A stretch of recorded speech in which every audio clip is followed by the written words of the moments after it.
masih terlihat mencekam, ribuan rumah warga hancur. Aceh menjadi provinsi dengan jumlah korban jiwa terbanyak dengan total 359 orang meninggal dunia dan 94 orang hilang.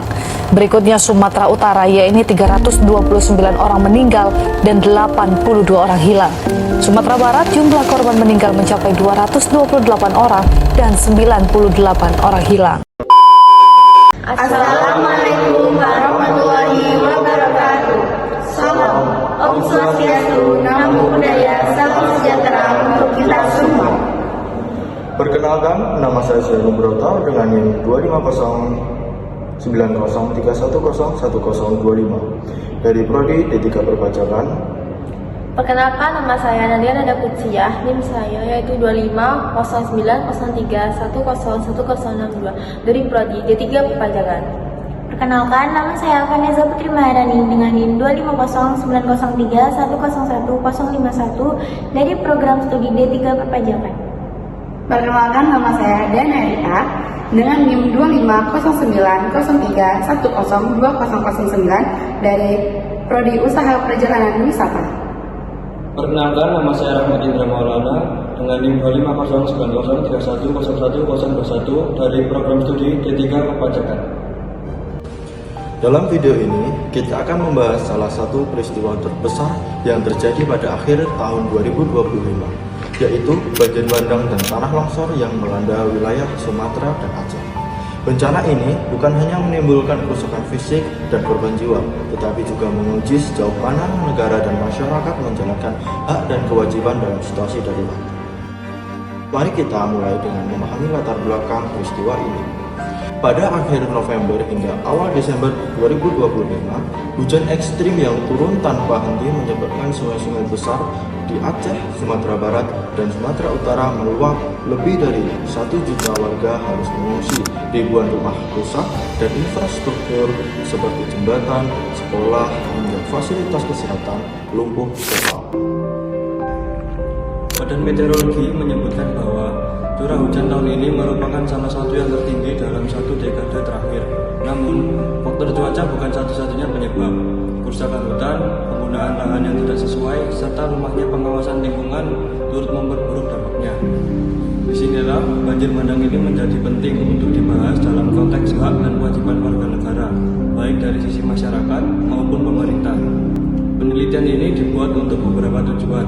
Pertama, memahami penyebab utama banjir bandang 2025 secara objektif. Yang kedua, melihat bagaimana hak masyarakat seperti hak atas keselamatan, hak atas mendapatkan bantuan, dan hak atas lingkungan yang sehat dipenuhi selama bencana. Yang ketiga, menilai sejauh mana kewajiban pemerintah dan warga negara yang dijalankan dalam upaya pencegahan maupun penanganan bencana. Dan yang terakhir, penyusunan solusi agar kejadian seperti ini dapat diminimalisir. Dalam penyusunan analisis ini ada beberapa dasar teori dan regulasi yang digunakan. Pertama, Undang-Undang Nomor 24 Tahun 2007 tentang Penanggulangan Bencana yang menegaskan bahwa masyarakat memiliki hak untuk memperoleh perlindungan dan bantuan saat terjadi bencana. Sementara pemerintah berkewajiban melakukan mitigasi, penanggulangan, serta pemulihan. Kedua, konsep hak asasi manusia yang menyatakan bahwa setiap warga negara berhak atas lingkungan hidup yang baik dan sehat. Ketiga, teori partisipasi masyarakat yang menjelaskan bahwa masyarakat bukan sekedar penerima bantuan, tetapi juga pemangku kepentingan dalam menjaga lingkungan dan mematuhi tata ruang. Dari tinjauan pustaka ini terlihat bahwa hak dan kewajiban terkait bencana tidak hanya bersifat legal, tetapi juga moral.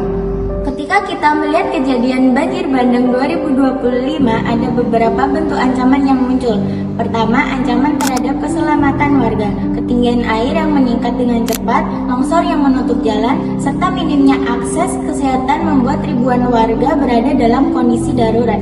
Ini menyentuh hak paling dasar, yaitu hak untuk hidup dan hak mendapatkan perlindungan. Kedua, ancaman terhadap stabilitas sosial dan ekonomi.